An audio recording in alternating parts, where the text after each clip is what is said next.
So my knowledge base is very limited. But I think I know this, that to properly appreciate a painting, you've got to step back. If we're too close, it's difficult, if not impossible, to see properly.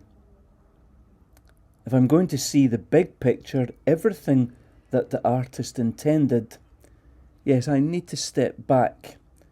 It's a matter of perspective.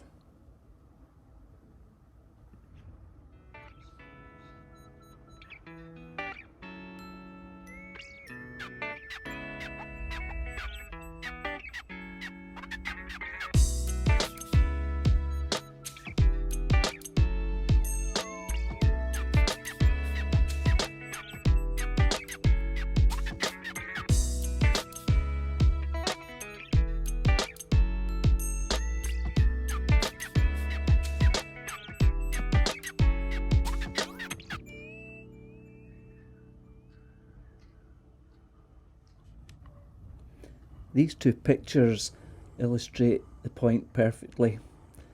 If you home right in on one particular piece of the painting, you might think it's a painting of a dog. But in fact, the dog is just a small part of something that is much bigger in scale. You don't get that unless you step back, unless you get everything in perspective.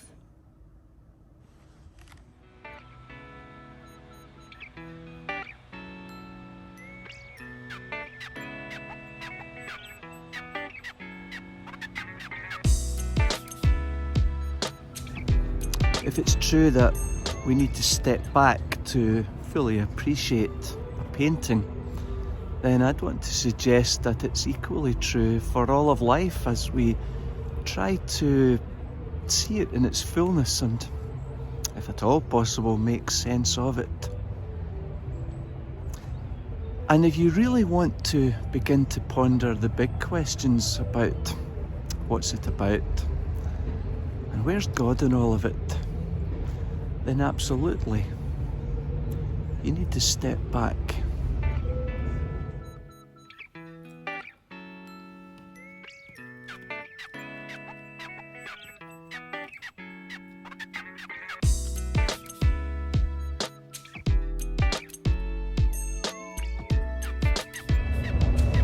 Well, stopping might be difficult, but certainly we can slow down and understand that we are in a long game, not a sprint.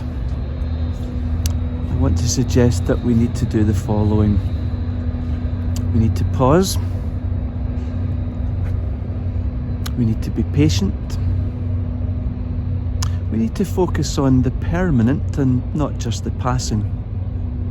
And we need to persist.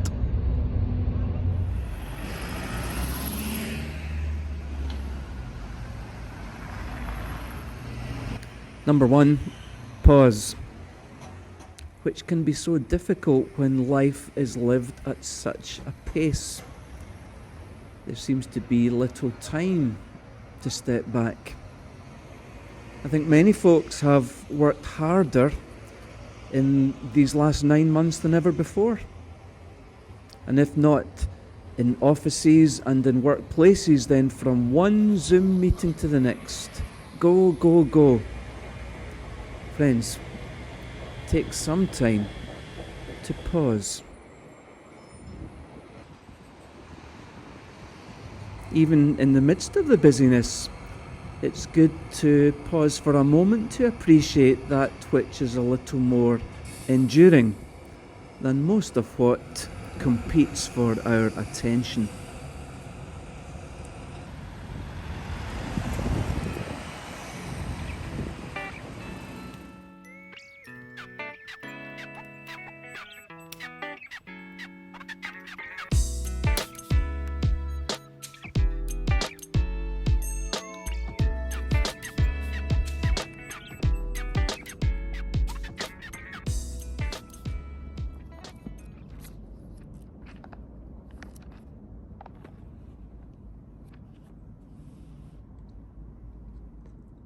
God acts. God makes good on every promise. God is completing the big picture. It's just that his timescales are of a different order to ours. That's why we have to be patient. When I phone a business or a call centre, I want someone to pick up right away, not to tell me I'm in a queue. When I'm web browsing, I want instant connection. Don't show me the wee arrow going round, and don't even start with traffic jams or ScotRail is sorry to inform you that your train is delayed by half an hour. I mean, I've got a life to live, stuff to do, people to see, places to go. You know, I'm in a hurry. Let's get this thing moving.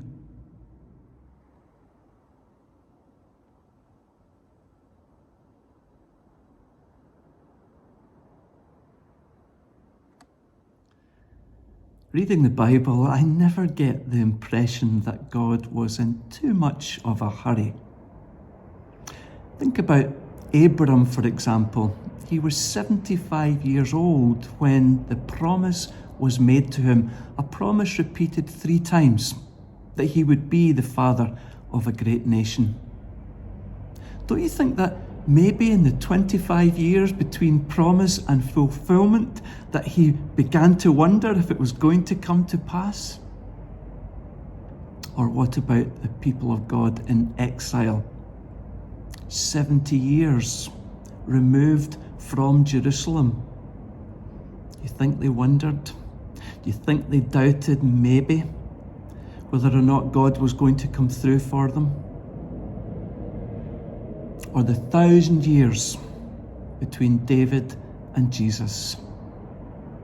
No, God's not in any hurry. He's working on the big picture. And that requires us to be patient in trusting him.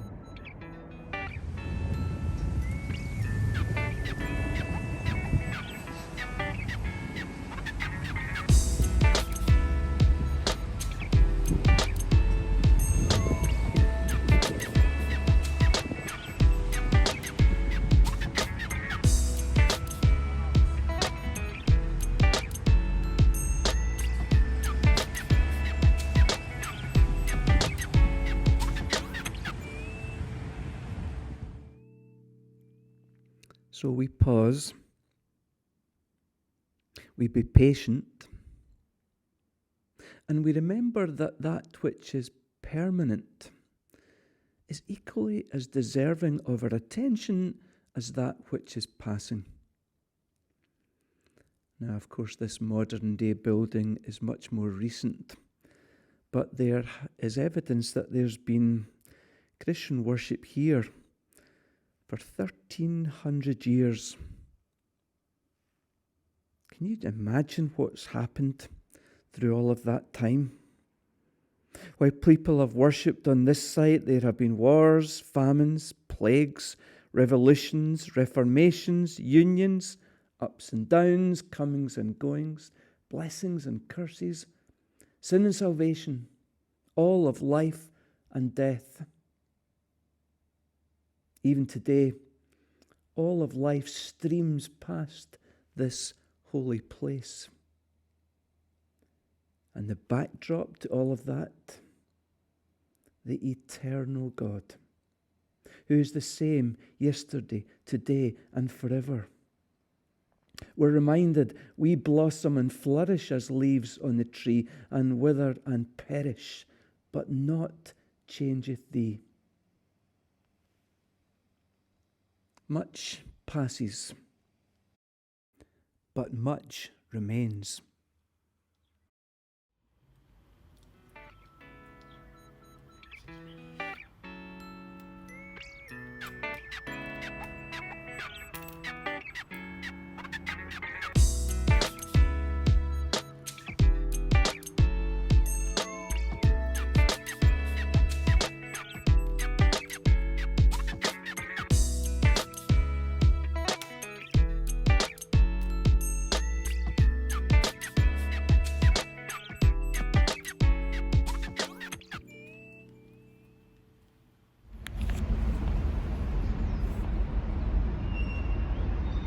So there was Simeon, a God-fearing man, waiting for the salvation of his people. How long he waited, we've no idea, but he never gave up on the promise made to him by the Spirit that he would not die before seeing the Messiah, the coming of the Lord. The grass withers, the flowers fall, but the word of the Lord endures forever. Simeon persisted.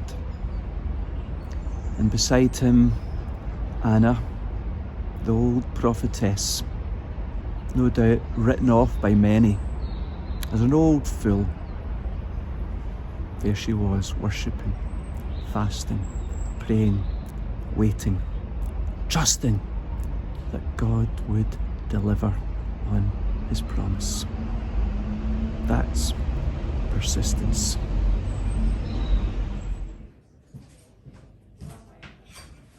Apple juice, that's it. Lovely. Thank you. Thank you very much. No worries.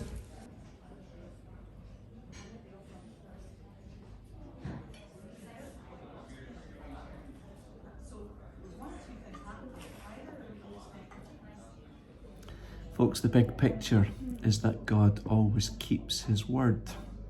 Abraham and Sarah were able to have a son. The exiled peoples were able to return to Jerusalem and there to build the city walls.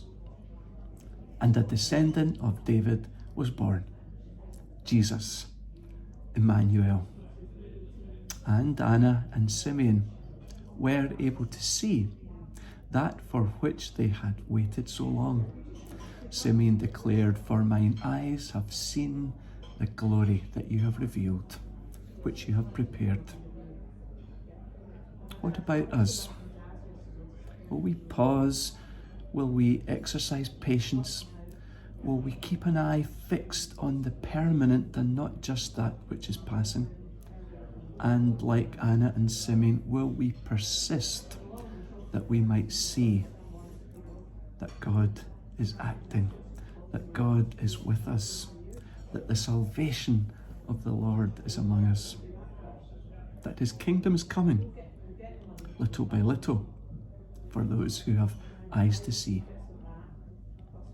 I know, in the thick of it, it can be difficult, but let us step back, that we might see the whole scene of what God has done, of what God is doing right now, and of what God will do in all the days to come. That's the big picture.